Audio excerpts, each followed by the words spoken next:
En ces temps révolus, le Moyen-Âge, des temps lointains où les Francs, les Bourguignons, les Aquitains, les Bretons, les Normands, ceux des Flandres, différents les uns des autres, plus ou moins, peuplaient notre terre, notre Europe surtout.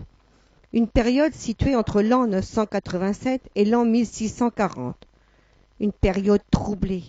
Le monde est agité, et bien sûr l'Europe aussi. Nos petites gens souffrent, les gens d'en bas sont vraiment d'en bas. Par contre, la seigneurie est là, et bien là. Secret des villages, et l'on note la fixation progressive de la paysannerie, qui devait s'enraciner dans les territoires productifs, bonifiés par le travail des paysans. Les habitations étaient de vulgaires cabanes, et les habitants travaillaient beaucoup, beaucoup, surtout pour les seigneurs qui s'accaparaient les surfaces et exploitaient les esclaves et les serfs.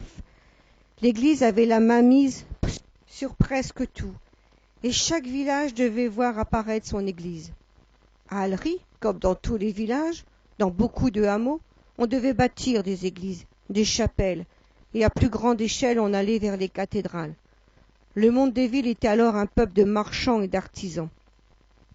En 1066, Guillaume le Conquérant partait à la conquête de l'Angleterre depuis Saint-Valery. On note que les batailles furent très nombreuses et destructives.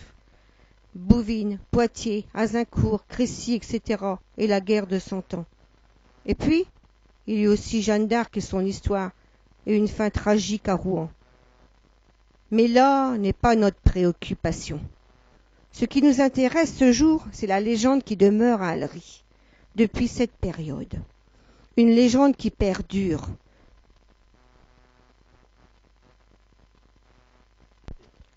Une légende que nos aïeux ont racontée, perpétuée et qui demeure encore. Allery, donc, avait son église, sa belle petite église, construite vers 1540 et dédiée à Saint-Sauveur, édit de la Trinité.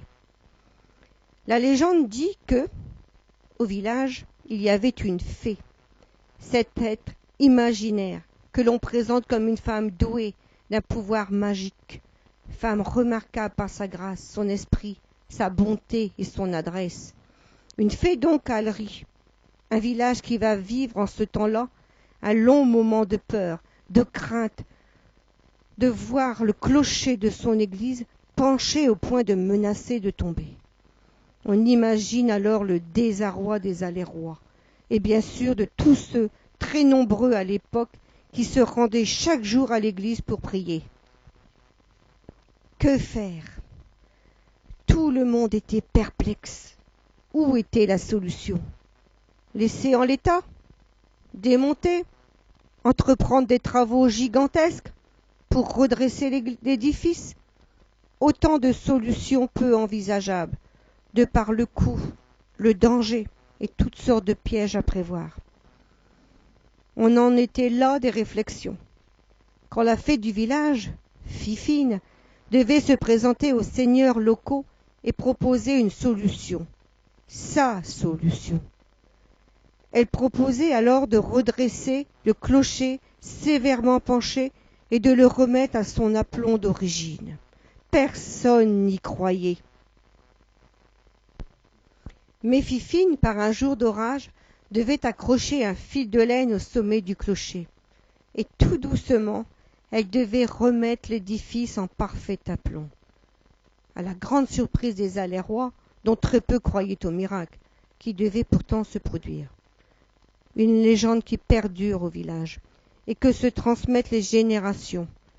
Une belle légende que nous laissons à l'appréciation de chacun et qui est toutefois une bien belle légende. Et nous, chez Foudalerie, nous nous glorifions de la conter.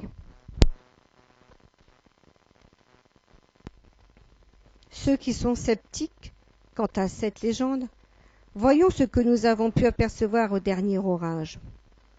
La fée Fifine revient parfois pour constater que son ouvrage est toujours d'aplomb, et ainsi elle veille sur les âmes alléroises qui, depuis, dorment sur leurs deux oreilles en toute tranquillité, sachant que leur belle église est protégée.